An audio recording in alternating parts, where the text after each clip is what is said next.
With the incoming Witch showcase, it felt right for the first time to create a new ascendancy for an existing PoE 1 class. Can we design something worthy of PoE 2? I'll let you be the judge. Let's get into it.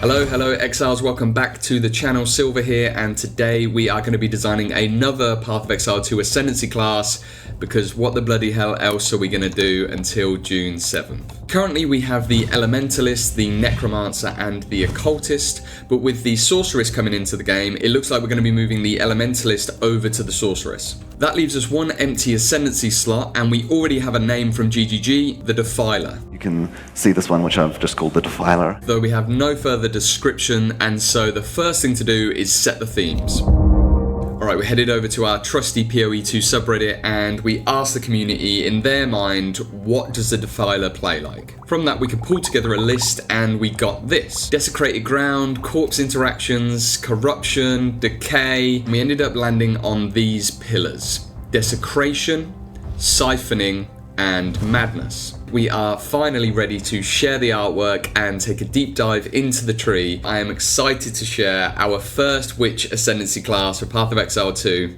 the Defiler.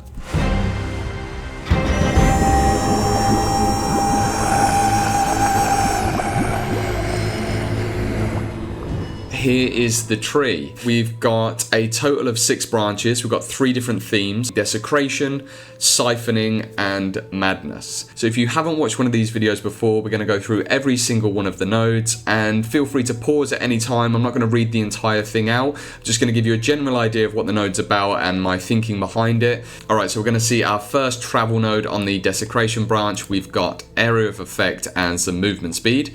And then our first full node, so foul foundations. You're leaving trails of desecrated ground behind you as you're running around, and hugely important here, you're affected by no ground effects. So burning ground, desecrated ground for you, but then that also means you can't be affected by things like consecrated ground. Coming further down, we get 25% increased area of desecrated ground and a 15% chaos resistance. Now you'll notice that there is a trio node here, and we'll go through each of the options, and actually on each of the dual spec branches we've got a trio node at the end, and that's because I wanted to offer someone a ton of different options and try and ensure that no 2 defilers, even if they're speccing into the same branches, are going to feel exactly the same to play. So let's look at the 3 options that we've got here. We've got Wretched Touch, Foul Touch and Corrupted Touch. So we'll start off with Wretched Touch. This is probably one of my favourites. Enemy corpses spread desecrated ground. So each of these gives a new way for you to spread your desecrated ground as well. This time what we're doing is we're reanimating the dead. So every time that someone dies on desecrated ground, there's a chance that they come back as a temporary minion. But you can imagine a kind of Zerging gameplay where you're constantly raising these temporary minions and they're just rushing towards the enemy. Almost like the White Walkers in the Game of Thrones. So Foul Touch takes a different approach to detonate dead. So one of the things that was really popular, and it is really popular in Path of Exile, is the idea of a corpse exploding and using your enemy's corpses to deal damage. And what this does is instead turns this into a damage over time effect.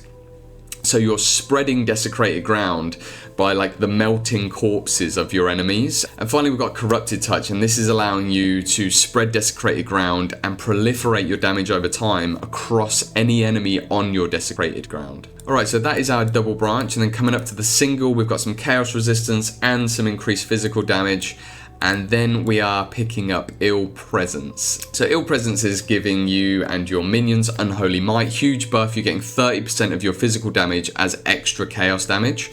To pull this down and bring it back into power a little bit, you are going to take 3% of your life as chaos damage per second. Anytime you're not in combat, this is eventually going to wear off. If you get a trade chat and you decide to go back and forth and you're negotiating pricing, you are not going to die. You don't have to worry about dying because you forgot that you have this degen. Alright, now we're going to go clockwise and look over at the Madness side of the tree. Maddening Presence. Now this is a unique mechanic that is available to the Defiler. Maybe this appears appears on some items, it could be an interesting one. Essentially, every second that you are nearby an enemy, you're getting an increasing chance to inflict madness on them. Madness is a debuff that causes them to start attacking their allies, and rare monsters have 50% less chance of gaining madness. And very importantly, this does not affect unique enemies, so we can't get bosses killing other bosses or just standing there punching themselves. Or can we? If we carry on further into the branch, we get to Crippling Madness, Raging Madness, or Lingering Madness. Let's start up on Crippling. So when madness ends on a target, they're going to be debilitated for a bit. 4 seconds to be exact. You're gaining increased mana regeneration, so a bit of utility in with this one. Next we've got Raging Madness. This is that kind of 28 days later, zombie horde, World War Z kind of fantasy. You and your minions are becoming more and more aggressive over time the more you're engaging with the enemy. It just allows you and your minions to gain rage, which is a pretty unique mechanic over this side of the tree, and I think we'll have tons and tons of interesting gameplay and build opportunities. Alright, and finally we have got Lingering Madness. Your madness is lasting 50% longer, so that's 6 seconds, and if the enemy has no target to attack, then they will start attacking themselves, which is kind of hilarious. Alright, we're coming into our single node branch of the madness themed tree. We get our travel node, got some chaos resistance and some life. Abomination, another new mechanic being brought into the game. So there is 2 parts to this node. There's a consistent fearing of a single enemy every 3 seconds, and then once every 12 seconds this can occur, but once your life falls below 25%, you will fear all nearby enemies within 10 meters, which is quite a large space. But what fear is doing is, for 4 seconds on becoming feared, enemies will run away from you, but only at 25% movement speed. Now this is important because there's nothing more annoying in an action RPG game than fearing an enemy. They run off screen because they're incredibly fast, and then you have to chase them down. And the final thing to note is just that we are getting a massively reduced chance to fear uniques and rares, and that's how we're balancing this so that you're not just every 3 seconds fearing a unique enemy. Alright, coming down to our last themed branches of the tree, and now we're getting into the siphoning, soul siphoning part of the Ascendancy. Let's take a look at our double branch first. So we're getting some attributes and some life, and then we get to soul siphon. We're getting access to something called life force. So when enemies are within 5 meters of you, you are gaining life force from them. They are losing 1% action speed up to 10%, and we're also getting some buffs per life force that we have. Now as you can see there, it's based on our level, and we're getting more life and energy shield per life force that we have. So if you want to specialize into this, you can take the travel node, we've got some attributes and increased life force generation. And then we've got a mixture of offensive, defensive, and utility options here. So Soul Tether, this is going to tether you to the enemies, debuffing them and buffing you. Soul Scream, this is using the resource of your life force, damaging enemies, firing out a ton of projectiles, something akin to like an evolution of Light Poacher in Path of Exile 1. And finally we've got Soul Reaper, so for those minion heads out there who still want to play a Defiler, you're gaining a single powerful soul-infused Reaper with its own skills and abilities. It's going to come up in your skill tab and you can support it just like any other minion, but the crux is that it's only summoned when you're above 80% of your life force. So you're wanting to keep your life force as high as possible, and the way to do that is surrounding yourself with enemies. Alright, our final node on the tree is another one I just absolutely love. It's so simple. So Phylactery, if you imagine, is a device where you're storing additional souls. These souls can then be used to fuel your Vaal skills. So essentially you're getting another Vaal soul battery that you can double up the casting of your Vaal skills, or just simply cast far more Vaal skills and have more Vaal skills available to you. That, my friends, is the tree for the Defiler. Lots of different mechanics, lots of interesting mechanics. I hope you agree. So some people said that they missed the build example section from the last video that we did. So I thought, let's have a bit of fun and see what kind of gameplay and character builds we could imagine putting together for the Defiler. But before we do that, I just want to say a very quick thank you to everyone that has just been so supportive and encouraging about these videos over the past month. I make these videos because I love the whole process. I love making the artwork. I love designing the UI and trying to come up with interesting mechanics and gameplay options that we could imagine playing in something like Path of Exile 2. And I'm going to keep making these all the way up to beta in June. So if if you are enjoying the videos, please consider subscribing, and hopefully leading up to the beta on June 7th, maybe this could become a little bit of a more permanent possibility for me. Alright, enough of that, let's talk builds. The first build that we're going to take a look at, we're going to be calling the Zerger. And this is all about a high number of minions, temporary and permanent, and we just want to be zerging our way through maps using enemies to fuel our army of the dead. We're going to start off and we're going to pick up our foul foundations. It's going to give us desecrated ground, reduce the chaos damage we take, and allow us to come forward, increasing the area of our desecrated ground. And then we're going to pick up wretched touch.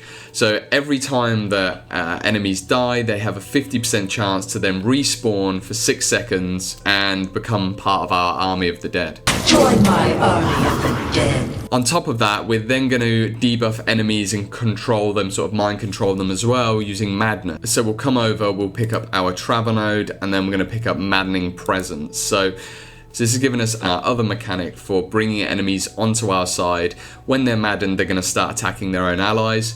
And then we're going to further boost this up by picking up Raging Madness, or we've got the option of getting Lingering Madness. Now, Lingering Madness is going to make the effect more consistent. Raging Madness is going to allow us something really unique and allow us to start building Rage. And then with our item build and with our passive tree, we can look at ways to spec into Rage and increase the benefits that we're getting from this Rage. Nice and straightforward, a honest to the unholy gods witch style minion build. Let's take a look at a different option here. We'll unspec these, and I'm thinking for this one, let's go like really out of the box and off meta like we try and do for our second versions of these. Let's do something with daggers, and we're going to call it the Baneblade.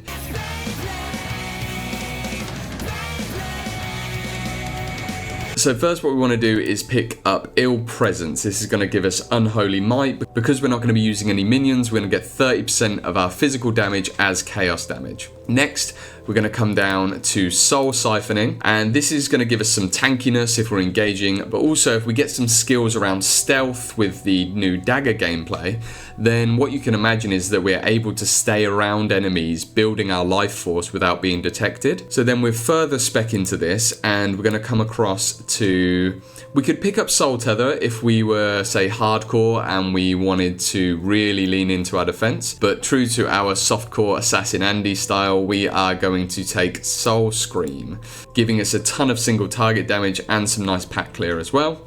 And then for our fourth Ascendancy, what can we do? So if we imagine that we get a skill in PoE 2, kind of like Vile Double Strike, let's say something like that, where we get a mimic of ourselves which follows up and copies our actions for, say, 4 seconds. Well, why don't we pick up Phylactery, and Phylactery will allow us to have essentially another stack of that. So when we do really need it, if we're going up against a really tanky rare or a really difficult boss, we're going to pop that Vile skill twice in a row, and then we're going to have the boys, as Mather we used to call it, and take them out sharpish. Every video I love hearing about your thoughts on the trees and what you might change if you could, or if you've got a wicked Defiler build in mind, then I would love to hear about it in the comments below. And please tell me what Ascendancy class you would like to see next in the series. Much love. Ta-da.